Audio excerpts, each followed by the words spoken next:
জুলাই মাসে আমাদের সমস্ত অঙ্গ সংগঠনের অসংখ্য নেতাকে গ্রেফতার করে প্রথমে ডিবি অফিসে নিয়ে গিয়ে নির্মম অত্যাচার করা হয়েছে, নির্যাতন করা হয়েছে, পায়ের নখ তুলে দেওয়া হয়েছে, দাঁত ভেঙে দেওয়া হয়েছে। হয় বসনরে যাও তোলা হয়েছে, কেউই একবারের জন্য আত্মসমর্পণ করেনি। কথাটাকে জোর দিয়ে বলছে, ডিবি অফিসে যখন অত্যাচার করা হয়েছে আমাদের নেতা কর্মীদেরকে, এমনকি সিনিয়র নেতাদেরকে, তারা একজন আরেকজনকে সাহায্য করার চেষ্টা করেছেন। প্রচন্ড নির্যাতনের পরে যখন ধাক্কা দিয়ে তাদেরকে সেলের মধ্যে ফেলে দেওয়া হয়েছে, আরেকজন তার সেবা করার চেষ্টা করেছেন, শুশ্রূষা করার চেষ্টা করেছেন। প্রিয় সহকর্মীরা, সহযোদ্ধারা, এই কথাগুলো এই জন্য বলছি, আমাদের কোন নেতাই কিন্তু সেদিন কোন মুচলেখা দেন নাই।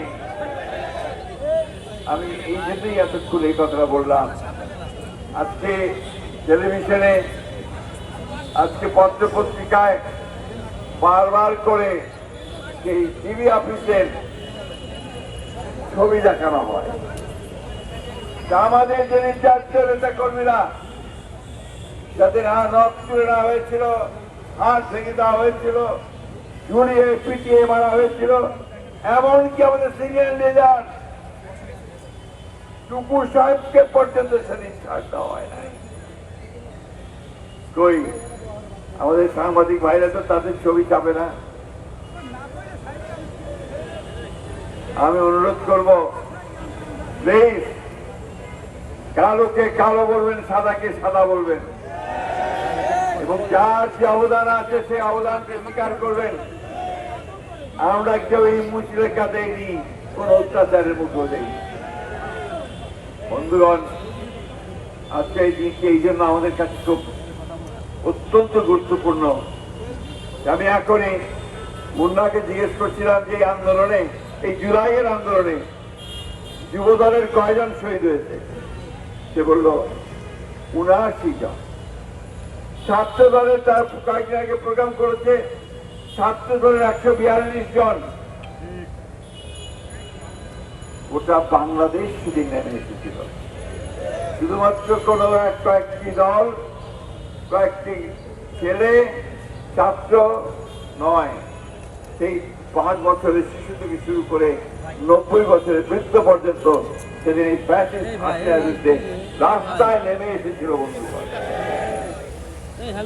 এবং তারই প্রমাণ আমরা দেখতে পাই, আজকে এখনই একজন ছেলে সে সামনে এসেছিল আমার, দেখতে পায় না, তার ২ চোখ চলে গেছে। এইরকম প্রায় ৩০,০০০ ছাত্র, জনতা, শ্রমিক, যারা হাসিনার নির্দেশে সেদিন পুলিশের গুলিতে নিহত হয়েছে, শহীদ হয়েছে, অঙ্গ হারিয়েছে, চোখ হারিয়েছে, অন্ধ হয়ে গেছে। এই যে ত্যাগ, এই যে প্রায় ২,০০০-এর উপরে আমরা মানুষ হারালাম, ছেলে হারালাম, তরুণকে হারালাম, এই যে আমরা প্রায় ৩০,০০০-এর বেশি অধিক আমাদের নেতা কর্মীরা তরুণ বলতে পারছি না যে আমরা এখন তৈরি হয়ে গেছি, এই দেশ আমরা নতুন করে গড়ে তুলব ইনশাআল্লাহ। আমাদের নেতা তারেক রহমান সাহেব দেশ সুতুরে দিন রাত ২৪ ঘন্টা তিনি আমাদেরকে নির্দেশ দিয়েছেন, সংগঠিত করবার চেষ্টা করেছেন, আমাদেরকে আন্দোলনে নামিয়ে এই আন্দোলন করে এখন তিনি চিন্তা করছেন, কাজ করছেন যে এই বাংলাদেশকে কি করে গড়ে তোলা যায়। আমাদের নেতৃত্বে সত্যি বেগম খালেদা জিয়া, তাকে কারাগারে পাঠানো হয়েছে মিথ্যা মামলা দিয়ে। ৬ বছর আগে থেকে তিনি কারাগারে ছিলেন। সেই পরিত্যক্ত কারাগারের একটা অন্ধকার প্রকোষ্ঠে শুধু নয়, প্যাসেজের একটা ঘরের মধ্যে তাকে রাখা হয়েছিল। এই কথাগুলো এখন কেউ বলে না। কই আমাদের সাংবাদিক ভাইরা তো বেগম খালেদা জিয়ার এই বিষয়গুলো নিয়ে তারা প্রোগ্রাম করছেন না। আমি অনুরোধ করবো, দয়া করে এই মহিষী মহিলা, তিনি বাংলাদেশে গণতন্ত্র প্রতিষ্ঠার জন্য তার সর্বস্ব ত্যাগ করেছেন, তাকে নিয়ে আপনারা কথা বলুন। বন্ধুগণ, আজকে দুর্ভাগ্য আমাদের যে আমরা এমন কতগুলো বিষয় নিয়ে তর্ক বিতর্ক করছি, এমন কতগুলো বিষয় নিয়ে আমরা নিজেদের মধ্যে কোন্দরে লিপ্ত হয়েছি, যা বাংলাদেশকে আরো পেছনে ছিঁড়ে দিতে পারে, ফ্যাসিস্টদেরকে শক্তি জোগাতে পারে, ফ্যাসিস্টদেরকে সুযোগ তৈরি করে দিতে পারে, আবার নতুন করে বাংলাদেশের উপরে চেপে বসা। আমি এই কথাগুলো এই জন্য আজকে বলছি, এখানে যারা আছে সব আমাদের সামনের সারির যোদ্ধা, তারা আমাদের ভবিষ্যৎ, তারা আমাদের ভবিষ্যৎকে নেতৃত্ব দেবে। বন্ধুগণ, আরেকটা কথা বলি, একটা কথা আছে ইংলিশে, পারসেপশন, পাবলিক পারসেপশন, জনমত, জনগণের ধারণা, এটাই কিন্তু রাজনীতির মূল নিয়ামক। জনগণ কি ভাবছে? ওই যে আমার ভাই ওখানে ভ্যানে ফল বিক্রি করছেন, অথবা আমার ভাই যে রিক্সা নিয়ে দাঁড়িয়ে আছেন, রিক্সা চালাচ্ছেন, অথবা আমার ভাই যিনি সবজি বিক্রি করছেন, তিনি কি ভাবছেন? আপনারা কি কখনো তাদের কাছে গিয়ে জিজ্ঞেস করেছেন এখন যে ভাই যুদ্ধ তো হয়ে গেল একটা, আমরা হাসিনাকে দাঁড়ালাম, এই যে কাজটি করছি, ছবি আঁকবো, ছবি লিখবো, বই বই ছাপাবো, আপনার মতটা কি? বাংলাদেশের পরিবর্তনটা কি হলো? জিজ্ঞেস করেন তাকে। যদি সত্যিকার অর্থেই এই দেশের পরিবর্তন করতে চান, তাহলে তাকে জিজ্ঞেস করতে হবে যে সে কি চায়, আমার গ্রামের কৃষক কি চায়, তার অবস্থার কতটা পরিবর্তন হয়েছে, আমার এই ক্ষুদ্র ব্যবসায়ী তার ব্যবসার কতটা পরিবর্তন হয়েছে। বন্ধুগণ, এই কথাগুলো বলছি যেন যে আজকে এই কথা বলার প্রয়োজন এসে গেছে, এই কথাগুলো বলা খুব দরকার।